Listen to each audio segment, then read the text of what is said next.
السلام عليكم. أهلا بيكم في حلقة جديدة. أولا أنا عايزة أشكركم جدا كل الناس اللي بعتت لي سواء كومنتات على الفيديو اللي فات أو رسائل على الفيسبوك، على الانبوكس يعني الماسنجر بتاع الفيسبوك، تعليقا على الحلقة اللي فاتت عن ابتلاءنا في أولادنا للناس اللي عندهم أولاد مختلفين. جات لي رسائل الحقيقة ما قدرتش أمسك دموعي منها وتأثرت فيها جدا، وحقيقي بدعي للي بعتوها لي من قلبي ربنا يجبر قلوبهم ويعينهم على اللي هم فيه ويشفي ولادهم ويعافيهم، ليس على ذلك على الله ببعيد، ان ربنا يعني يرزق ولادكم الشفاء التام يعني. هنرجع النهارده لمواضيعنا الطبيعيه اللي احنا بنتكلم فيها في القناه، والحقيقه النهارده قررت ان انا اتكلم في موضوع اتكلمت عنه اكتر من مره، بس ناويه ادخل في زاويه كده، لقطه كده معينه نعمل لها كده زوم وندخل فيها بشويه، لان بيجي لي فيها استشارات كتيره جدا واسئله كتيره جدا، فقررت ان رغم ان انا كنت عامله لها سلسله حلقات الا ان اتكلم عنها النهارده بشكل مفصل شويه، وهو التعامل مع الزوج المتجنب. احنا اتكلمنا كتير عن الراجل المتجنب، ايه اسبابه وليه هو متجنب وليه وصل للمرحله دهيت، فتره الارتباط بالراجل المتجنب، واتكلمنا في لمحه كده سريعه عن الزوج المتجنب. النهارده عايزين نتكلم بشكل تفصيلي شويه، لان حقيقي بيجي لي استشارات كتيره جدا، وبالمناسبه انا هسيب لكم رقم الاستشارات فوق للي حابب يتواصل معايا الاستشاره يعني. باختصار شديد، وممكن ترجعوا للحلقات اللي عايز يسمع باستفاضه اكتر يعني. الراجل المتجنب هو حد خايف. حد خايف ليه؟ حد خايف لان هو اتربى على الخوف ده. يعني ايه اتربى على الخوف ده؟ ده واحد كان محروم من ابسط واهم والمشاعر الاساسيه في حياته وهو صغير. احنا اتفقنا قبل كده ان احنا واحنا كبار احنا نتاج تربيتنا واحنا صغيرين. القلقان ده هو قلقان لانه اتربى تربيه طلعته قلقان. الخايف والمتجنب لانه اتربى تربيه طلعته خايف ومتجنب. فاحنا نتاج تربيتنا واحنا صغيرين. ده كان مهمل جدا، ما كانوش واخدين بالهم منه حتى من الحاجات الاساسيه، وملهاش علاقه خالص بالمستوى الاجتماعي. ممكن يكون مستوى اجتماعي ومستوى مادي عالي جدا، ممكن يكون في اغلى مدارس، ممكن يكون في احسن نادي، ممكن يكون بيلبس اغلى لبس، لكن اهتمام بمشاعره واهتمام بتفاصيله واهتمام بيومه كان مش موجود. لقى نفسه لوحده، لقى نفسه ان هو لما بيعبر على مشاعره ممكن يكون في استهزاء بالمشاعر دي. ما تعيطش، الرجاله ما بتعيطش، ده ضعف، انت بتعيط ليه، اجمد، انشف، خليك راجل. ودايما بتكلم بصيغه الذكور لان عاده الماجوريتي المتجنب هما الرجاله. في متجنبين ستات طبعا، في متجنبين ستات، لكن هي بتبقى نسبه قليله جدا، والحقيقه بتبقى صعبه جدا في التعامل معاها لان هي بتفقد حاجات اساسيه في صفات الانوثه خصوصا في الجواز، وهي الاحتواء والحب والصبر والتقبل، وحاجات كتيره قوي ممكن نبقى نتكلم عنها في فيديوهات بعد كده ان شاء الله. فالماجوريتي او الاغلبيه من المتجنب هم رجاله.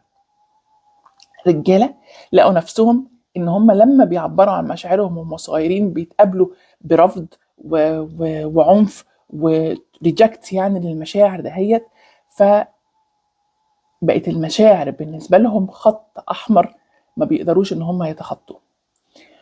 ولما كانوا بيحسوا بحاله من الضعف، كان الضعف دهوت ما بيتقابلش بتقبل واحتواء، كان بيتقابل ممكن تكون بتريقه واستهزاء ونفور. فلقوا نفسهم ما ينفعش يبقوا ضعاف. ولما كانوا بيحتاجوا لحد، للاسف ما كانوش بيلاقوا الحد ده موجود في حياتهم، وما كانوش بيلاقوه مدد لهم ايديه عشان خاطر ينقذهم من المشكله اللي هم فيها، فلقوا نفسهم لوحدهم.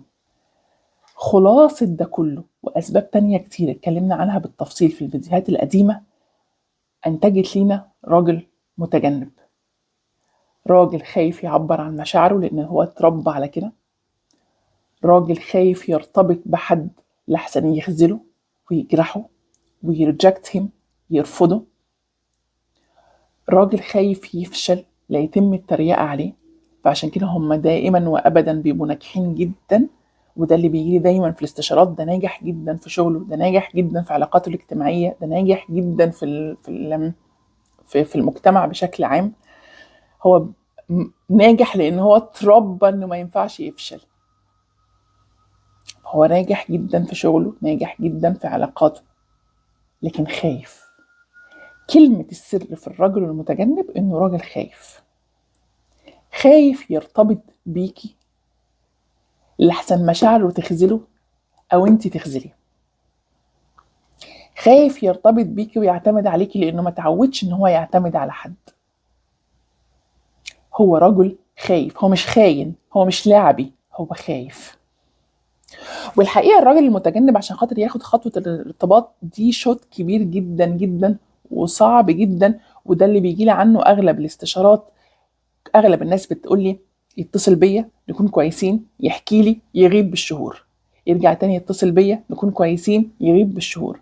انا مش عارفه اعمل ايه. ودايما بقعد اتكلم معاهم ونعرف عشان خاطر نشوف ده لاعبي ولا ده راجل متجنب. ودايما بقول لهم حاجه، انا هقول لكم نصيحه، ومش معنى كده ان انا باخد لكم قرار، بس انا بهايلايت ليكم حاجه مهمه، ان الشخصيه دي مش هتتغير بعد الجواز. فلازم تعرفي ان ده النمط اللي هتتعاملي معاه بعد الجواز. يعني هو ممكن ياخد خطوة الجواز، طبعا كتير من المتجوزين متجنبين، وعشان كده في مشاكل كتير جدا في البيوت. لان الست ممكن تكون نمط قلق، ودي كارثة لما بتتجمع مع النمط المتجنب، وللأسف اغلب النمطين دول بيتجمعوا مع بعض. هي عايزة تطمن وهو متجاهلها وبعيد عنها ومتجنبها، فهي بتتجنن، فبتطلع جنانها عليه، وهو الجنان دهوت ما بينفعش مع النمط بتاعه، فبيخبطوا في بعض. نرجع، يعني النمط المتجنب ممكن يتجوز؟ طبعا النمط المتجنب ممكن يتجوز.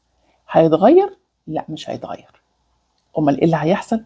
اللي هيحصل ان حضرتك لازم تعرفي انت بتتعاملي مع مين، دي اول حاجه.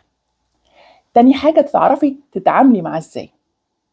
واحنا النهارده جايين عشان خاطر نعرف نتعامل معاه ازاي بعد ما خدنا خطوه الجواز. عرفتي ان انت مع نمط متجنب، انت مهتمه بيه جدا جدا، محوطاه بكل انواع الرعايه، هو البريوريتي رقم 1 في حياتك، لكن هو شويه بكويس، شويه بوحش، شويه يقلب عليكي، شويه تحس ان انت مالكه الدنيا كلها في ايديكي، وشويه تحس ان الدنيا كلها مدياكي ظهرها ومش عارفه تعملي ايه، مجننك، ما انتش عارفه تتصرفي ازاي. طيب هنعمل ايه عشان خاطر نعرف نتعامل معاه بعد الجواز؟ خليني اقولك اهم حاجه عشان تتعاملي مع النمط المتجنب، ان يكون ليكي انت حياه. يعني ايه؟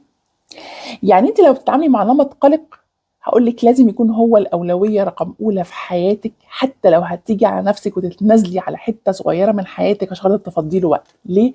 لأن هو قلق، هو عايزك انت كلك، هو عايزك تهتمي بيه بكل تفاصيل، عايز يشاركك في كل تفاصيل حياتك، عايز يبقى هو الأولوية رقم أولى في حياتك، عايزك تخنقيه بمعنى أصح. لكن لو هو متجنب، كل ما هتخنقيه كل ما هيبعد عنك أكتر. يعني ايه؟ مش انتي بتقولي ان هو كانت مشكلته ان ما كانش حد مهتم بيه في صغره؟ ايوه. طب انا دلوقتي بعوض له الطفوله وكل اللي شافه بالطفوله، بس هو مش محتاج بالطريقه دي. هو محتاج تعويض، ايوه انا معاكي جدا، بس مش بالطريقه دي. امال بايه؟ بالعقل. محتاج اهتمام بالعقل. يعني ايه بقى الكلام ده؟ قلنا ان النمط المتجنب ناجح جدا في شغله، وبيلفت نظره الست الناجحه جدا في حياتها، مش ضروري تكون بتشتغل، بس يكون عندها حياه، يحس ان هي ناجحه، يحس ان ليها شخصيه، يحس ان ليها دور في المجتمع، يحس ان ليها تاثير على الناس اللي حواليها. يحب الست اللي لما يخش في مكان العيون تروح لها، الست المعروفه وسط المجتمع اللي هم فيه، الست اللي يحسدوه عليها. ده اللي بيحبه جدا النمط المتجنب. تيجي انت بقى وتسيبي حياتك كلها وتوقفي كل حاجه عشان خاطر تاخدي بالك منه، هتبتدي حياتك تنحصر، واللمعه اللي انت فيها في المجتمع هتبتدي تنطفي، ونجاحاتك اللي بهرته وخليته ياخد الخطوه بانه يتجوزك هتبتدي تروح. فالحته اللي كانت لافته نظره، اللي كانت مخليه حاسس ان هي دي اللي ينفع تكون مراتي، وياخد خطوه صعبه جدا على قلبه انه يتجوزك، بتروح. فبالتالي جزء كبير من حالة الانبهار اللي عنده بيروح. دي أول حاجة. تاني حاجة، مشكلة اللي انت لما بيكونش عندك حياة ان انت بتكوني فاضياله، ما وراكيش غيره، انت سبتي حياتك كلها علشانه، فتبتدي تخنقيه. واهم حاجة للنمط المتجنب ان يكون ليه وقته ومساحته الخاصة. خنقتيه في وقته وخنقتيه في مساحته الخاصة فقدتيه، وده اللي بيعمل مشاكل في بيوت كتيرة، وده اللي أغلب الاستشارات اللي بتجيلي نفضل نشتغل عليه. برضو وجب التنبيه، أنا ما بشتغلش استشارات علاجية، يعني أنا مش لايف كوتش علاجي، أنا بشتغل استشارات. يكون عندك مشكلة نتكلم فيها مع بعض، نوضحها، نفندها، نقول هنتعامل معاها ازاي، ممكن أتابعك في سيشن أو 2، ممكن بعد شهور تروحي وترجعي لي. لكن لو عندك مشكلة نفسية أنا ما بتعاملش معاها وما بعالجهاش. حسيت إن هي واجب التنبيه، لأن ناس كتير جدا بيبعتوا على الواتساب يسألوا الأسئلة دي. فبيجي لي استشارات بنبتدي إن احنا نتعامل معاها، إن قولي لي كده أنت مالية وقتك ازاي؟ حياتك أخبارها إيه؟ فراغاتك اللي موجودة في نفسك مملية بأنه قدر وإزاي؟ ليه؟ لأن كل ما هتملي فراغات روحك ونفسك وعقلك وقلبك ودينك، كل ما تركيزك معاه هيبقى معتدل. وده اللي محتاجه النمط المتجنب. تركزي معاه بس بشكل معتدل، تركزي معاه بس تكوني ناجحة، تركزي معاه ويكون ليكي شخصيتك، ما تعلاش عليه. وهي دي بقى الصعوبة في التعامل معاه. ما تعلاش عليه فيحس ان انت اعلى منه، او ان انت احسن منه، او ان انت يعني بتصرفي عليه، او لا لا لا، ان انت بتلمعي بمقدار لمعانه، فالناس مشاورة عليكم انتوا الاثنين. الراجل المتجنب لازم يكون ليه وقته، صحابه، حياته، مساحته الخاصة. ده لو عايزة فعلا تنجحي. بس انا قلقانة وبحس ان انا مطمنة بان انا اكون خانقاه وعارفة كل تفاصيله ومتابعة كل حاجة كده، يبقى انت من الاول ما كنتيش اتجوزتي. ولو اتجوزتي ووقعت الفاس في الراس، يبقى انت لازم تتعاملي مع نفسك ومع قلقك، لان هو مش هيتغير، ومش محتاج، او مش حاسس انه مش محتاج انه يتغير، فمش هيتغير ومش هيعمل مجهود عشان يتغير. لكن انت اللي حاسه بالمشكله، فانت اللي لازم تاخدي خطوات في ان انت تطمني نفسك وتتغيري. ادينا له مساحته الخاصه، ادينا له وقته الخاص، سيبناه مع اصحابه، ما خنقناهوش، حافظنا على نجاحنا، حافظنا على مكانتنا او الوضع اللي هو اتجوزنا عليه، طمناه من غير ما نخنقه، لما احتاجنا لقانا في كل مره، اديناه. وده مهم جدا، لمساتنا الانثويه الناعمه اللي بيحتاجها اي راجل. تجنب بقى قلق اي حاجه. العصر اللي احنا فيه اهتم قوي بالشكل والمظهر، حقن بوتوكس وفيلر وكريمات وفرد شعر وجسم وعمليات تخسيس وعمليات نحته، لكن من جوه الصفات الأنثوية للأسف ابتدت تختفي. بقينا شكل على الفاضي، لكن من جوه لوح تلج، وده سبب خراب البيوت حقيقي. وعشان كده بقى في مدربين أنوثة زي ما أنا بعمل كده، إن أنا أدي كورسات وأعلمك إزاي تتعاملي بشكل أنثوي مع زوجك. زمان ده ما كانش محتاجينه لأنها كانت بالفطرة، لكن للأسف الفطرة تشوهت في الفترة الأخيرة. أي راجل مهما كان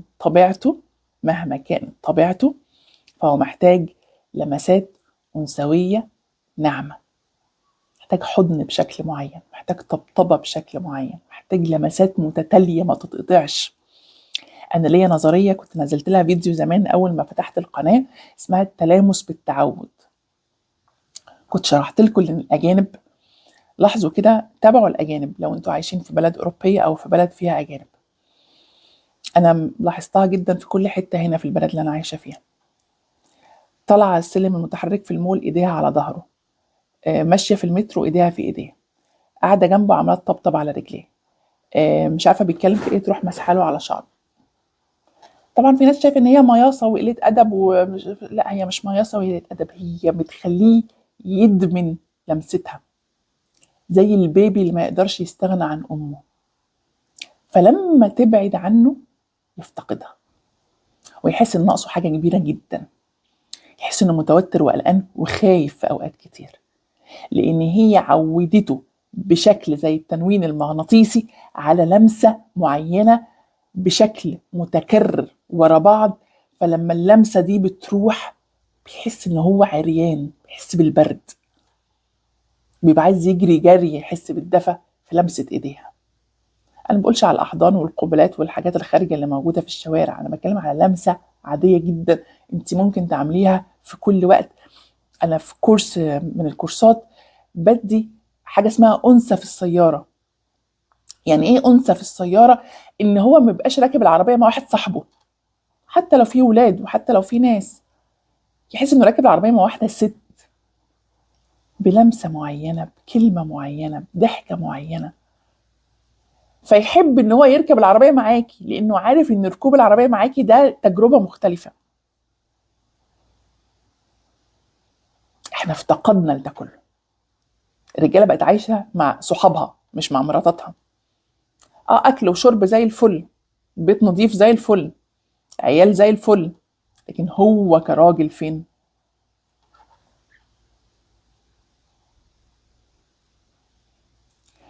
فالراجل محتاج يحس ان هو مش عايش مع واحد صاحبه، عايش مع واحده ست. دي حاجه مهمه جدا. الحاجه التانية، الراجل المتجنب دي من اسباب احساسه بالاطمئنان اللمسات بالشكل ده، الحركات الانثويه العاديه جدا اللي المفروض على الطبيعه جدا وعلى الفطره جدا، اللي تحسسه بالاطمئنان وترجعه لحضن الطفوله الامومي اللي افتقده في صغره. تبيش امه، بس تبقي امه وحبيبته ومراته وصاحبته. في اوقات كتير هو محتاج امه، فلازم تبقي امه، واوقات محتاج صاحبته، فلازم تبقي صاحبته، واوقات محتاج زوجه وظهر، فلازم تبقي الزوجه والظهر. وهو هيديني ايه لما انا هديه ده كله؟ ما انت لما تدي ده هتبتدي ان انت تاخدي اللي انت عايزاه. لكن احنا بنبقى عايزين ناخد من غير ما ندي.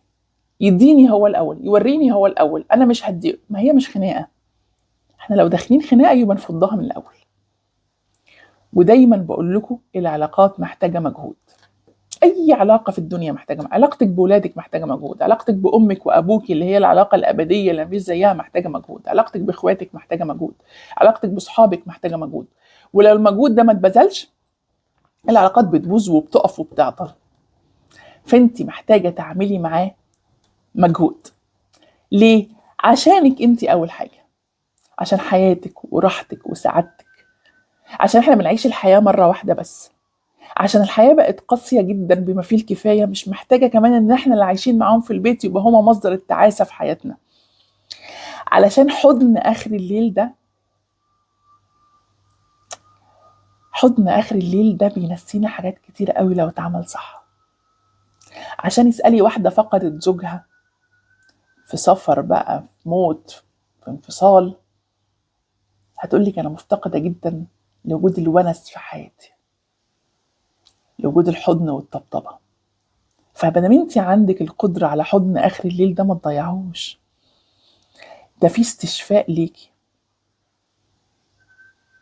انت محتاجاه عشان تخفي، عشان تعرفي تواجهي الحياة تاني يوم. الحياة قاسية قوي يا جماعة، الحياة بقت قاسية بما فيه الكفاية. فاحنا بنبقى نيجي اخر اليوم متفشفشين، عايزين اللي يلزقنا في بعض ويجمعنا عشان نبقى قطعة واحدة تاني، نعرف نصحى تاني يوم نواجه طحنة الحياة. لكن انا هعند وهو هيعند والحياة بتعند معانا، يبقى الحياة بقت صعبة صعبة لشكل لا يحتمل. محتاجين نهون على نفسنا، محتاجين نتغاضى عشان خاطر نعرف نعيش. لو انتي زوجك راجل متجنب، to make it short عشان خاطر نلخص كل اللي احنا قلناه، تقبليه لان خلاص بقى زوجك، واعرفيه عشان تعرفي تتعاملي معاه. اديله مساحته، اديله وقته، اديله خصوصيته، اديله احساس بالثقة والامان. انجحي في حياتك واملي كل تفاصيل حياتك عشان تعرفي تتعاملي معاه بالوقت اللي هو محتاجه، مش بالوقت الفاضي عندك فانت تخنقيه بيه. تاني تقبلي. التعامل معاهم مش سهل، انا معاكي جدا، لكن مش مستحيل. هتلاقي المفاتيح اللي تعرفي تتعاملي بيها وتوصلي بيها لقلبه وترتاحي بيها فيها، وتبقى حياتك ان شاء الله اكثر سهولة ويسر. لو محتاجين اي اسئلة في الموضوع ده ياريت تكتبولي في الكومنتات، ولو عايزين نتكلم تاني في الموضوع ده بشكل من زاوية مختلفة برضو عرفوني. اتمنى لو الفيديو عجبكم ان انتوا تعملوا لايك وكومنت للفيديو، لان ده بيرفع الفيديو، وتعملوا شير لان الحقيقة الريتش بتاع القناة واقع جدا. فاتمنى ان انتوا تساعدوني ان احنا نرجع القناة تاني تقف على رجليها. واتمنى ليكم حياة سعيدة مليانة سكينة وراحة وقبول وتقبل ومودة ورحمة. أشوفكم إن شاء الله قريبا جدا. أسيبكم دلوقتي في رعاية الله. السلام عليكم.